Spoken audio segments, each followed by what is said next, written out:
समाज में छोटे-छोटे प्रयासों से भी आप समाज को बदल सकते हो। तो मंडी से मैंने अपना डिप्लोमा किया था और मैंने बीकॉम भी वहीं से की थी और इसके बाद चंडीगढ़ में एक बार शायद प्रशासन में आपका सिलेक्शन हुआ था, जी, सिलेक्शन हुआ। आप एयर इंडिया में जी, इंडियन एयरलाइंस में। इंडियन एयरलाइंस में जी, सीनियर अकाउंटेंट की सीनियर पोस्ट पे थे, अकाउंटेंट तो था। अभी आप उस पोस्ट पे हैं। आप सभी को सादर प्रणाम। मैं हूं स्वामी आदित्य वेश और आप मिशन आर्यवर्त देख रहे हैं। ये आर्य समाज की स्थापना का 150वां वर्ष है और महर्षि दयानंद सरस्वती जी की जन्म जयंती का ये 200वां वर्ष चल रहा है। इस एक बड़े अंतराल में आर्य समाज ने बहुत ऐतिहासिक उपलब्धियां हासिल की हैं और इन उपलब्धियों में जहां आर्य समाज के बड़े सन्यासियों का, बड़े नेताओं का, बड़े उपदेशकों का बहुत महत्वपूर्ण योगदान है, वहीं साधारण जो कार्यकर्ता हैं उन्होंने भी अपनी महत्वपूर्ण भूमिका निभाई है। हम लोग पिछले लंबे समय से कहानी आर्यवीर की और कहानी आर्य वीरांगना की ये कार्यक्रम आपके बीच में इसलिए लेकर के आते हैं ताकि आप उनके जीवन से प्रेरणा ले सकें और उनके कार्यों से प्रेरणा लेकर के आप इस समाज को आगे बढ़ा सकें। इसी कड़ी में आज हमारे साथ उपस्थित हैं बहन मुकेश आर्य जी, द आर्याज वॉइस जो है उसकी फाउंडर हैं और मिशन आर्यवर्त जो यूट्यूब चैनल है उसकी आप डायरेक्टर भी हैं। मुकेश बहन, आपका स्वागत है। नमस्ते स्वामी जी, सबसे पहले तो आप सभी को भी मेरा नमस्ते। मैं मुकेश आर्य। मुकेश आर्य की जो उपलब्धियां हैं उनसे पहले अब उनके पास जो पद हैं वो मैं अभी आपके बीच में ज़रूर बताना चाहूँगा ताकि उनका एक परिचय हो जाए। आर्य समाज का जो बहनों का संगठन है सार्वदेशिक आर्य युवती परिषद, आप उसकी प्रदेश के अध्यक्ष हैं और आर्य समाज के द्वारा संचालित बेटी बचाओ अभियान उसकी आप कोर ग्रुप की सदस्य हैं, बहुत लंबे समय से उससे जुड़े हुए हैं। तो बहन मुकेश आर्य, हम आपके जीवन के बारे में भी और आप जो कार्य करते हैं उनके बारे में थोड़ा सा जानना चाहेंगे। तो सबसे पहले ये कि आप अपना परिचय इस रूप में दें कि आपका जन्म कहाँ हुआ और आर्य समाज में पदार्पण कैसे हुआ। मेरा जन्म भिवानी डिस्ट्रिक्ट के राजस्थान बॉर्डर से लगते गांव, बहुत ही छोटा सा गांव है, शायद कोई जानता भी नहीं है। लोहारू के पास मेरा गांव पड़ता है, चैहड़ कलां। और वहाँ पे मेरी जन्मभूमि, चैहड़ कलां मेरी जन्मभूमि है। मेरा परिवार जो है बेसिकली पौराणिक परिवार है। मैं पौराणिक बैकग्राउंड से थी, घोर पौराणिक परिवार था और मेरे को आर्य समाज की प्रेरणा मिली मेरे स्कूल से। मेरे स्कूल में स्वामी आर्यवेश जी और जो दूसरे कार्यकर्ता भाई थे उस टाइम पे, उन्होंने एक शिविर लगाया था और उस शिविर में हमें कुछ नहीं पता था आर्य समाज का। हमें सिर्फ ये बताया गया था कि ये योगा का कैंप है और उस योग के माध्यम से, योगा कैंप के माध्यम से हम जुड़े। मैं योगा बहुत अच्छा करती थी तो मेरे को उसमें से सिलेक्ट कर लिया था कि भाई योगा करने वाले बच्चों को अलग रखते हैं। तो एक योगा के माध्यम से जुड़े और जैसे धीरे धीरे कार्यक्रम में आते गए, हमने भी हमारे उस क्षेत्र में काफ़ी कैंप लगाए, 100 के करीब लगभग हमने कैंप लगाए योगा के। धीरे धीरे आर्य समाज के बारे में जानकारी हुई, आर्य समाज से जुड़ते गए, आर्य समाज के सिद्धांतों को समझते गए और फिर धीरे धीरे ये लाइन बन गई। और आज मेरा परिवार वैसे तो पौराणिक है, पूरी तरह से पौराणिक है, लेकिन इतना बदलाव उनके अंदर हो गया है कि वो आर्य समाज को सपोर्ट भी करते हैं। आर्य समाज के कार्यक्रम जो होते हैं हम खुद भी करते हैं, उनमें भागीदारी भी निभाते हैं और उसमें बढ़ चढ़ के वो भाग भी लेते हैं। परिवार की तरफ से यज्ञ भी करवाए जाते, पीछे एक यज्ञ में हम लोग हाँ बिल्कुल, 3 दिवसीय सामदेव पारायण यज्ञ भी हुआ था और काफ़ी अच्छा रहा वो। तो परिवार भी धीरे धीरे आर्य समाज में उसमें ढल रहा है। और मेरा जो मेन जो मैंने समझी जो चीज़ स्वामी जी, वो ये थी कि मैंने परिवार वालों पे जोर ना दे के मैंने बच्चों पे काम किया। मैंने बच्चों को गुरुकुलों में भेज दिया कि वो इतने साल से उस चीज़ को करते आ रहे हैं, शायद वो उस चीज़ को नहीं छोड़ सकते, लेकिन हमारी जो नई पीढ़ी आने वाली है, मेरे भाई की 2 बेटियां हैं और एक बेटा है, उन तीनों को आपकी बहन की भी बच्चे होगी शायद? जी, मेरी बड़ी बहन है, उनके भी बच्चे हैं।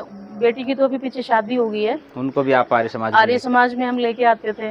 तो हमने बच्चों पे ही थोड़ा सा फोकस किया कि परिवार के साथ, मतलब वो एक, जब हम उनको बोलते हैं और हमारी बातें जब उन पे थोपते हैं तो थोड़ा सा एक विवाद का वो बनता है। मुकेश, आपसे बहन मैं इस रूप में भी जो है ज़्यादा अच्छा मानता हूँ कि आपने सीधा तीसरी पीढ़ी के ऊपर जो है ना, उसके ऊपर जो है फोकस किया। और मुझे पता है जब हम घर में जाते हैं, आपसे उधर मिलते हैं, तो बच्चों किस प्रकार के उनके संस्कार भी हैं। बच्चे जाएंगे, छोटे छोटे बच्चे, वो गायत्री मंत्र सुनाएंगे, हवन के मंत्र सुनाते हैं। आपका परिवार खुद जो है वो सामवेद पारायण यज्ञ करवाता है, 3 दिन का बड़ा भव्य कार्यक्रम होता है जिसमें हजारों लोग शामिल भी होते हैं। तो मैं आपसे दूसरी ये बात पूछना चाहता हूँ, आप कौन सी क्लास में पढ़ते थे जब आर्य समाज में आए, शिविर लगा? मैं 6ठी क्लास में थी जब शिविर लगा था हमारे स्कूल में और 6ठी क्लास के बाद मैं लगातार बहन पूनम जी से, प्रवेश जी से, स्वामी आर्यवेश जी से, इन सब से मैं उसी टाइम पे जुड़ी थी और वो मतलब कंटिन्यूटी मेरी अभी तक है।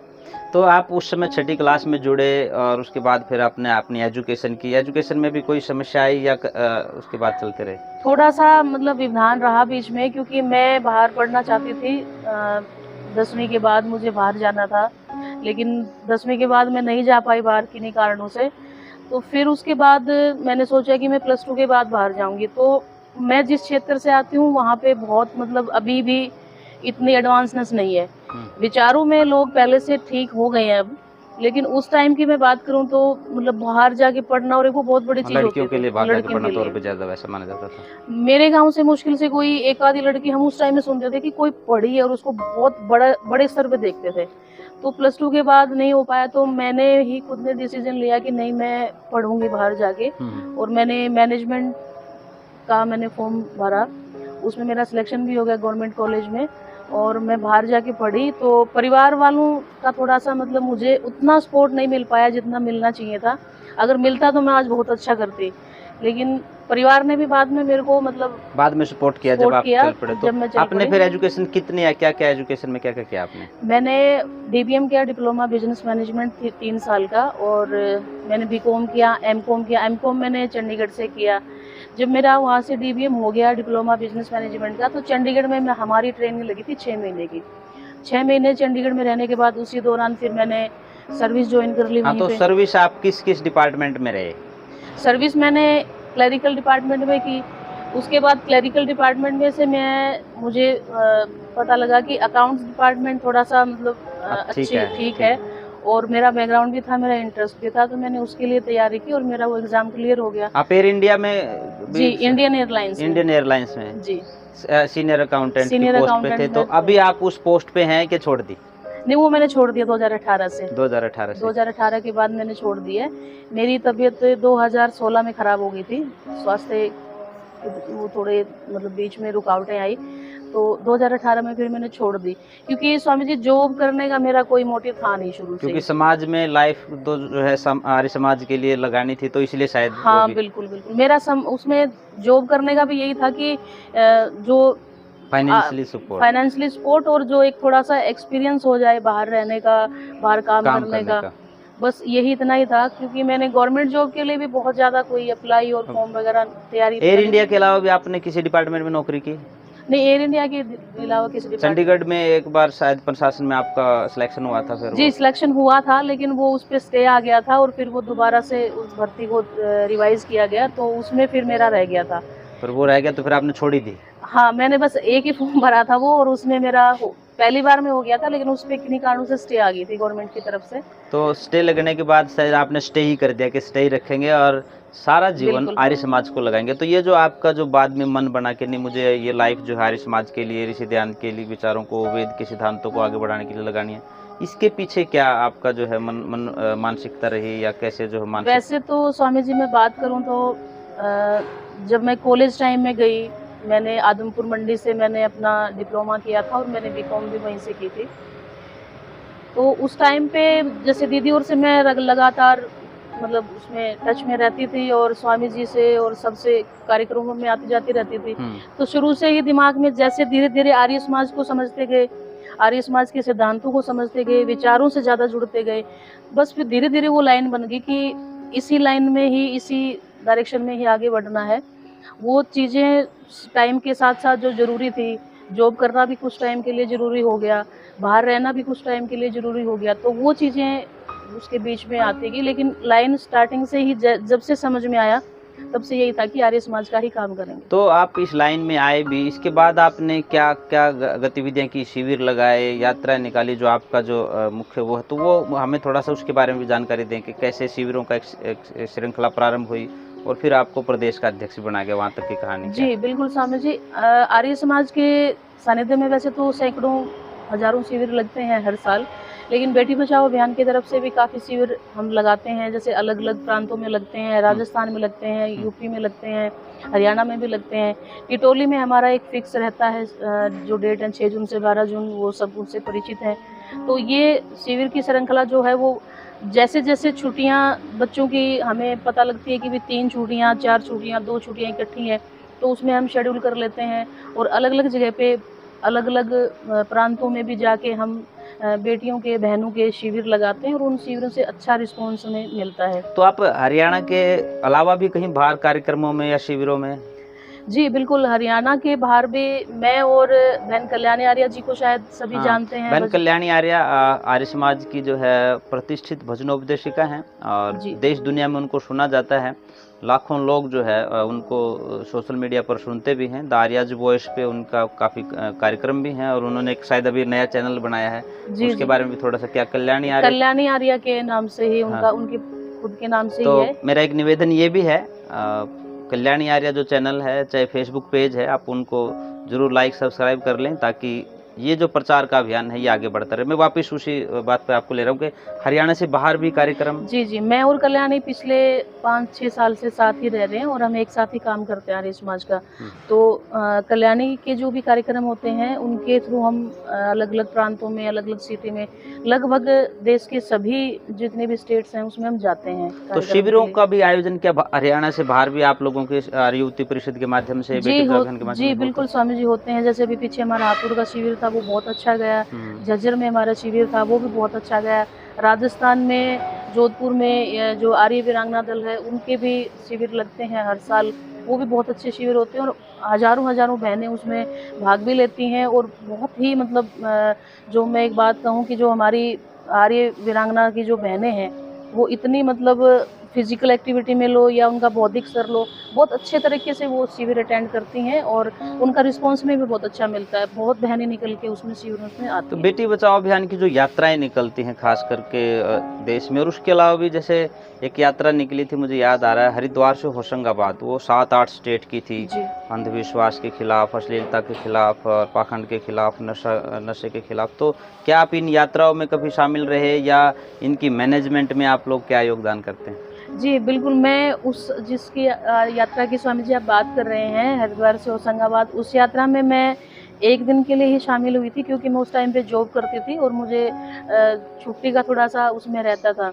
लेकिन आर्य समाज की और दूसरी जो यात्राएँ हैं, हम बात करें सोनीपत से सिरसा की जो ये हाँ जी, हाँ जी। यात्रा थी, उसमें मैं रही और एक बार लोहारू में समापन हुआ था, उस यात्रा में मैं पूरी बिल्कुल, यात्रा में बिल्कुल, थी। बिल्कुल। तो मैंने बहुत सारी यात्राएँ तो वो पूरी-पूरी उसमें मैं रही हूँ और उसमें मतलब हम व्यवस्थाएँ भी देखते थे, उसमें हम पार्टिसिपेट भी करते थे, एज़ ए वॉलंटियर भी काम करते हैं और जो मतलब बाहर से जो हमारे टच में जो लोग आते हैं यात्रा के दौरान, उनको भी हम अटेंड करते हैं। तो बहुत ही एक अद्भुत जो एक अनुभव रहता है यात्रा का और यात्रा में ऐसा नहीं है कि उसमें मतलब सिलेक्टेड से लोग रहते हैं, उसमें वो तो एक पूरा एक ग्रुप होता है, एक मेला चलता है जिसमें मतलब बहुत ही एक आनंद की अनुभूति भी होती है। और समाज को जागरूक करते हैं। बिल्कुल, बिल्कुल, मुकेश समाज बहन, में आपसे मैं ये भी जानना चाहूँगा, बड़ा मुश्किल होता है समाज में काम करना कि पुरुष तो चलो ठीक है जी, प्रोग्राम में गए, कहीं व्यवस्था नहीं हुई, कहीं भी रुक गए, सड़क पर रुक गए, धर्मशाला में रुक गए, तो आप बहनें हैं, आप जैसे आप बता रहे हैं, आप और कल्याणी आर्य जी कार्यक्रमों में भी रहते, तो जी। कहीं कठिनाई नहीं आती कि एक अलग तरह का माहौल और अलग तरह की परिस्थितियाँ? वैसे तो देखो स्वामी जी, कठिनाई जो है वो हर फील्ड में है। हुँ, आप किसी भी फील्ड में जाएँगे वो एक मुझे जहाँ तक लगता है महिला के लिए हर फील्ड में। आप जॉब करते हैं वहाँ भी आपके लिए बहुत सारी डिफ़िकल्टीज़ हैं। अगर आप अपना खुद का बिज़नेस कर रहे हो, अपना खुद का काम कर रहे हो, उसमें भी आपके सामने बहुत सारी बिल्कुल, चुनौतियाँ हैं। बिल्कुल। लेकिन जब हम समाज के लिए काम करते हैं, तो उसमें फिर आपको बहुत ही ज़्यादा सँभल के चलने की ज़रूरत है। ये बल्कि मुझे दूसरे फील्ड से ये लाइफ़ जो है हमारा जो काम है वो बहुत कठिन लगता है। क्योंकि कोई भी आदमी नॉर्मल जो बहन है, वो कहीं भी खा सकती है, कहीं भी खड़ी हो सकती है, कहीं भी जा सकती है। हमारे ऊपर समाज की और इतनी सारी पाबंदियाँ होती हैं, नैतिक प्रतिबंध। नैतिक प्रतिबंध है वो रहते हैं।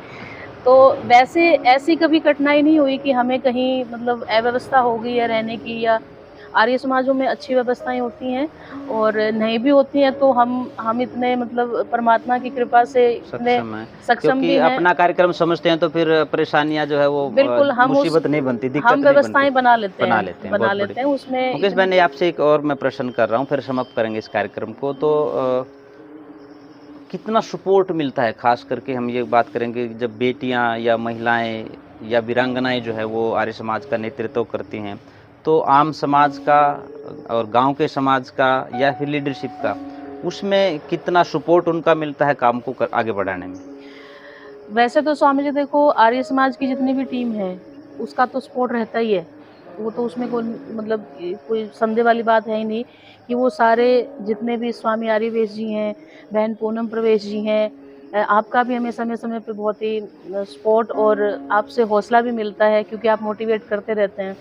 लेकिन जो दूसरा जो हम एक समाज की बात करते हैं, उसमें से मतलब कि मिला-जुला सा रिस्पॉन्स रहता है कि भई बहुत सारे लोग वो कहते हैं ना टाँग खिंचाई करना, वो नीचे गिराने की भी कोशिश करते हैं, गलत-गलत बातें भी बोलते हैं और बहुत लोग ऐसे भी हैं कि बहुत प्रशंसा भी करते हैं। तो दोनों तरह की ही चीज़ें रहती हैं, लेकिन मुझे जहाँ तक लगता है कि वो जो टाँग खिंचाई वाली बात है, वो अगर आदमी खुद सही है, अपना सबको पता होता है कि हम क्या कर रहे हैं, किस फ़ील्ड में हम हैं, हमारा काम क्या है। तो जब हम अपना आत्मनिरीक्षण कर लेते हैं, तो उसके बाद इन चीज़ों का ज़्यादा प्रभाव नहीं और होता। वैसे भी ये होता है, मैं मानता हूँ कि जब कोई व्यक्ति किसी का मुकाबला नहीं कर पाता है, उसके पैरेलल नहीं चल पाता है, तो फिर उसको डिमोरलाइज़ करने हाँ, के लिए बिल्कुल, या बिल्कुल। उसके ऊपर कुछ न कुछ आरोप-प्रत्यारोप करने के लिए वो फिर तिगड़म अपनाते हैं, जिसको आप टाँग खिंचाई कह रहे हैं। बिल्कुल। मुझे लगता है कि इन चीज़ों को इग्नोर करके क्षमता का भाव इन बना चीज़ों कर का के हमें बड़ा काम इन करने के चीज़ों लिए का पैदा होना जवाब देना मतलब मुझे नहीं लगता कि उचित है। उचित इनको है। इग्नोर करना ही मेरे ख़्याल से ज़्यादा सही रहता है क्योंकि इग्नोरेंस सबसे अच्छी दवा है। अगर आप किसी आदमी को इग्नोर करना शुरू कर दो, तो मतलब वो उसको खुद फ़र्क पड़ने लग जाएगा कि मेरे को तो इतना मैं करता हूँ और मेरे को कोई भाव ही नहीं हाँ, मिल रहा है तो इस बात का। मुकेश बहन, आपसे मैं अंतिम सवाल पूछ रहा हूँ। ये महर्षि दयानंद सरस्वती जी का 200वां जन्म जयंती वर्ष है और आर्य समाज स्थापना का 150वां वर्ष है। बहुत एक लंबा समय गया है, एक समय था जब महिलाओं को ना पढ़ने दिया जाता था, जी। वेद को देखने भी नहीं दिया जाता था, उनको दूसरे दर्जे की माना जाता था, अपने मकान तक सीमित कर दिया था, पर्दे के पीछे जो है उसको रखा जाता था। आज का ये जो माहौल है, इसमें ऋषि ध्यान के जो कार्य थे, उनको आप कितना सक्षम, सफल मानते हैं कि खास करके महिलाओं के क्षेत्र में ऋषि ध्यान का जो काम था, उसकी वजह से आज महिलाएं आगे बढ़ रही हैं, इसमें क्या देखते हैं आप? स्वामी जी, ये तो देखो जग ज़ाहिर बात है, महर्षि स्वामी दयानंद सरस्वती जी ने जो काम किया महिलाओं के लिए वो अद्भुत है और उसका परिणाम जो है वो आप मतलब मुझे नहीं लगता कि बोलने की ज़रूरत है, वो हम समाज में देख सकते हैं कि बेटियां हर फील्ड में बढ़ रही हैं। पढ़ाई का क्षेत्र ले लो, खेलों का क्षेत्र ले लो, अपना खुद का काम करने का क्षेत्र ले लो, अच्छा जो बात आती है घर संभालने की उसमें ले लो। तो महिलाओं के लिए स्वामी जी ने जो काम किया है वो एक मैं कहूँ कि महिलाओं के लिए तो वरदान साबित हुआ है और उन कार्यों को, उन पुनीत कार्यों को हमें कभी भूलना भी नहीं चाहिए। और महर्षि जी की 200वीं जन्म जयंती पे हमें ये संकल्प भी लेना चाहिए, खासकर बहनों को तो ज़रूर लेना चाहिए। जब बात बहनों की हो रही है बहनों तो की बिल्कुल। तो मैं उनसे भी ये बात कहना चाहूँगी कि ये जितनी भी फ्रीडम, जितने भी अधिकार हमें किसी ने दिलाए हैं, वो स्वामी दयानंद सरस्वती जी ने दिलाए हैं। और अगर हम उनके इस कार्य को भूल जाते हैं या उनके इस 200वें जन्म जयंती पे हम कोई संकल्प नहीं लेते, उनके लिए अगर हम छोटा-छोटा, थोड़ा-थोड़ा प्रयास भी नहीं करते हैं, तो ये हमारे लिए बहुत ही मतलब दुःख की मुकेश बात बहन, है। अंतिम प्रश्न पूछ रहा हूँ, प्रश्न नहीं कहूँगा, मैं आपका संदेश चाहूँगा, जी। खास करके मिशनरी वर्त आपका अपना चैनल है और जो दर्शक है लाखों लोग जो भारत से बाहर भी देखते हैं, उनके लिए आप क्या संदेश देना चाहेंगे? स्वामी जी, संदेश तो मैं नहीं कहूँगी, लेकिन मैं इतनी बड़ी तो नहीं मानती अपने आप को कि मैं संदेश दे सकूँ, लेकिन मैं अपनी जो युवा बहनें हैं और जो भाई हैं, उनसे बस यही कहना चाहूँगी कि समाज में आप ज़रूरी नहीं है कि आप अपना सब कुछ छोड़ के समाज के लिए जुट जाओ। समाज में छोटे-छोटे प्रयासों से भी आप समाज को बदल सकते हो। छोटे-छोटे आप कदम बढ़ाने शुरू करोगे, तो आप उनसे भी इतना बदलाव महसूस करोगे। तो सभी जितने भी युवा भाई हैं, मेरी बहनें हैं, वो सबसे पहले तो हम आज के टाइम में जो हम फ्रीडम के नाम पे जो ये एक गलत दिशा में जा रहे हैं, एक स्वतंत्रता को उच्छृंखलता में बदल दिया बिल्कुल, गया है। बिल्कुल आप सही कह रहे हैं स्वामी जी कि जो फ्रीडम है उसका हम कहीं न कहीं दुरुपयोग, मिसयूज़ हाँ। कर रहे हैं। उसका हम नाजायज़ फ़ायदा उठा रहे हैं। वो उनके बेटियों के लिए भी है और जो हमारे युवा भाई हैं उनके लिए भी उनके है, लिए। वो दोनों के लिए ही है। तो इस चीज़ से हम अपने आप को बचाते हुए समाज के लिए हम 1-1, 2-2% अपना योगदान ज़रूर दें, क्योंकि समाज युवाओं से बनता है और जब तक युवा समाज को सँभालते हैं, तब तक वो समाज स्वच्छ और एक बेहतरीन तस्वीर उसकी मैं उभर मानती करके हूँ आती कि है। उभर करके आती है बिल्कुल, बिल्कुल। और उसी से फिर देश हमारा निखरता है। करते हैं। तो देश निखरता है विचारों से और संस्कारों से। संस्कारों से। तो बहन मुकेश आर्या जी, मैं आपका बहुत बहुत धन्यवाद करता हूँ और परमात्मा से प्रार्थना करता हूँ कि आप बहुत-बहुत स्वस्थ धन्यवाद स्वामी रहें जी। और इसी प्रकार से महर्षि दयानंद के कार्यों को आगे बढ़ाने में लगे रहें, वेद के विचार और आर्य समाज के प्रचार प्रसार को आगे बढ़ाते रहें। ये आज हमारे साथी बहन मुकेश आर्या, उन्होंने जीवन में संघर्ष किया, आज वो पूरा समय दे करके आर्य समाज के लिए काम कर रहे हैं। बहन मुकेश आर्या जी के विचार आपको कैसे लगे, आप ज़रूर बताएं। और यदि आपके पास भी, आपके आसपास भी कोई ऐसी बहन है या कोई ऐसा आर्यवीर है जो सिर्फ़ और सिर्फ ऋषि दयानंद को समर्पित है, तो हमें ज़रूर बताएं, हम उनसे भी बात करेंगे ताकि उनके जीवन से आम समाज प्रेरणा ले सके। और जब समाज प्रेरणा लेता है ऐसे कार्यकर्ताओं से जो ऋषि दयानंद के अनुयायी हैं, तो निश्चित तौर पे समाज में बदलाव होता है। धन्यवाद, सबको सादर नमस्ते। नमस्ते।